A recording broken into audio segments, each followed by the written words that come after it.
We talk a lot about heartbreak when a romantic relationship ends, but what about friendship? What about the loss, the emptiness, the frustration, the anger we feel when a friendship ends? And like in a romantic relationship, it doesn't end suddenly because one decided to. It slowly fades until the day you realize that the silence between you had become permanent. At the beginning, you don't really see it. Then the conversation that used to last for days is reduced to small talk about the weather. Then the replies become shorter, rarer, even evasive. You can feel the forced check-in, the message that feel like an obligation, so you don't feel them taking some distance. It's polite. It's only to keep up appearances, because they're not brave enough to tell you it's over. And you would think that it only happens because they weren't a couple or becoming mothers. No, because some stayed. Even with a relationship, even married, even with kids. So what happened then? Hi, I'm Miley, I'm 37, I'm French, and I've lived by myself forever.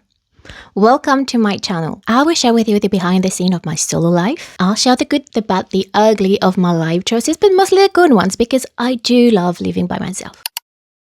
So the strange thing about losing a friend to marriage or motherhood is that it rarely happens at the wedding or the baby shower or the pregnancy announcement. Those moments feel full. You were there, you were celebrating, you were happy for them. And the months after, this is where it happens. The text gets shorter.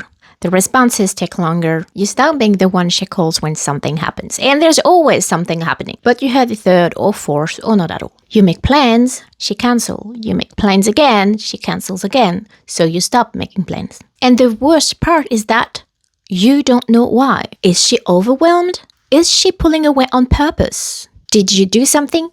Say something?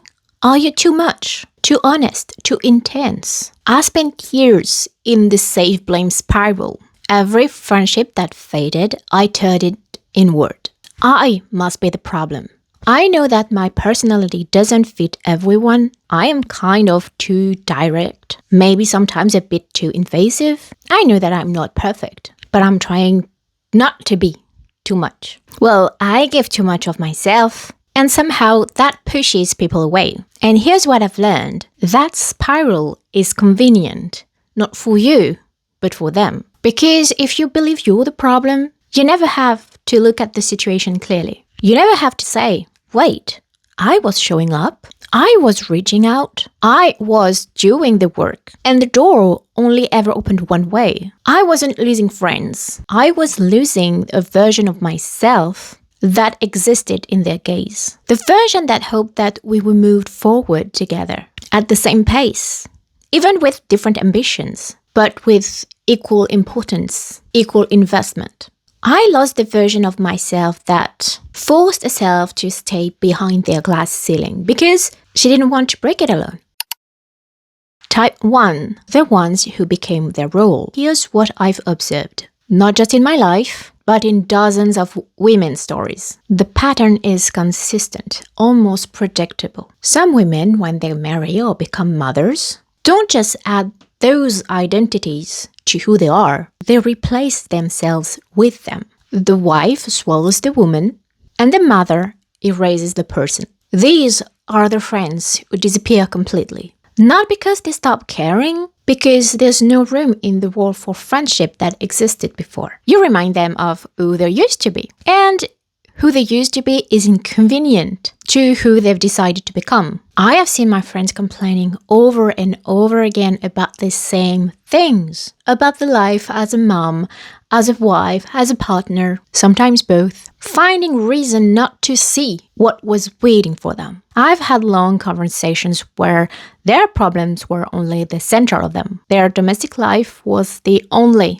subject on the table. The saddest part was that these girls had dreams outside of this life. They were ambitious at some point, but slowly the ambition faded away, and all that was left was their daily routine and its hardships. And me, I was listening.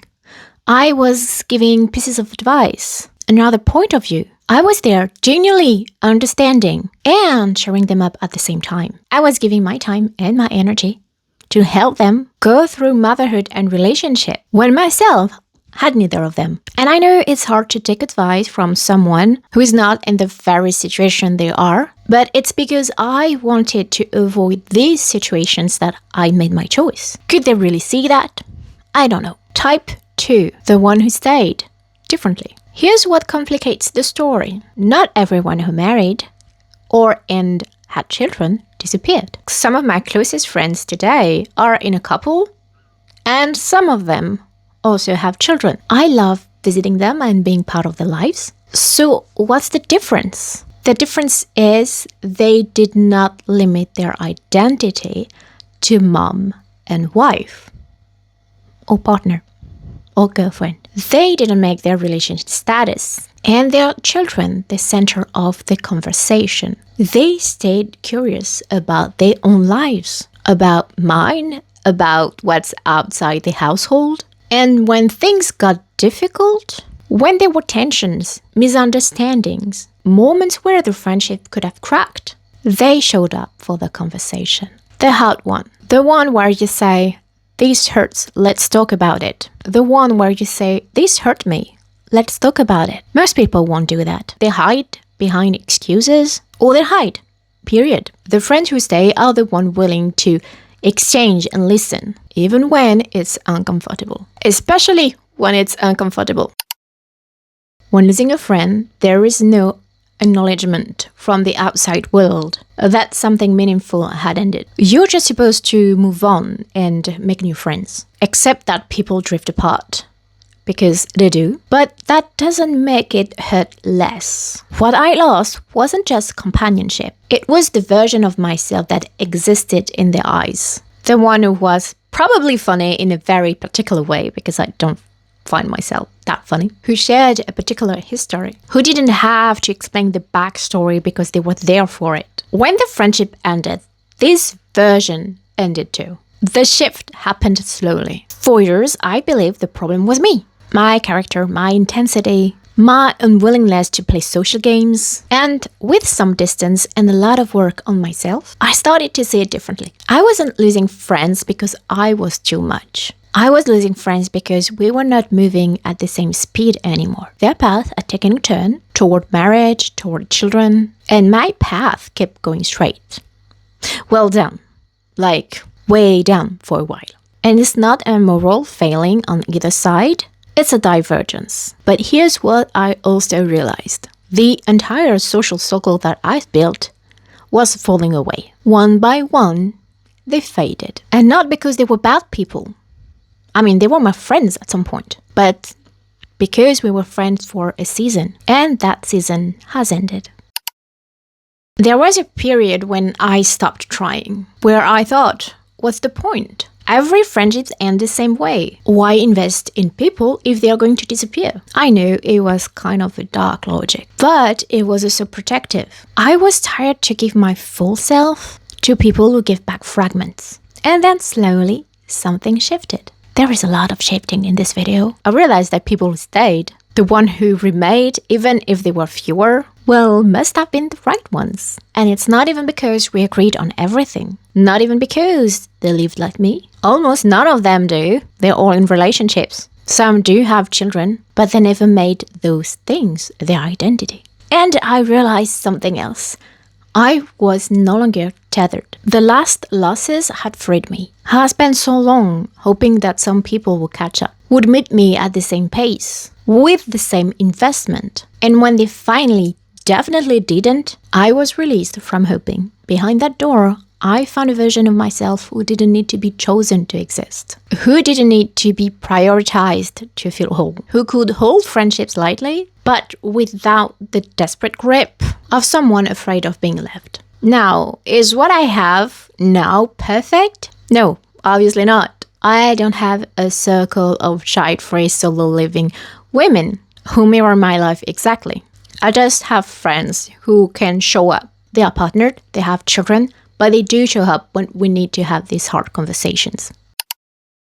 Here's something I don't pretend to have resolved. There are things I wish I've heard from the friends who disappeared. Not apologies. Well, in a way, that would show that they understand.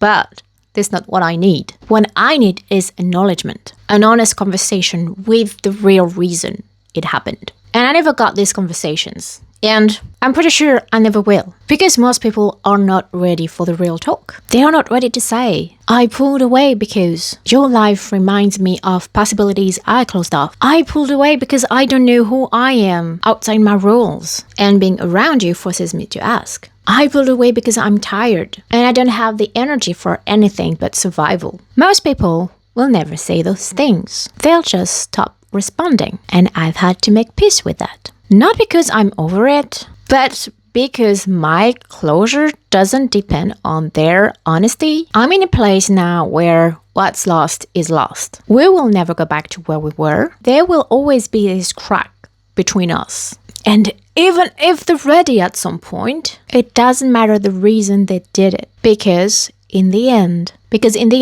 I'll always be the one who'll have to understand the situation. The one who will have to take upon myself. Because I should consider their feelings when they didn't even consider mine. So why should I be the bigger person here?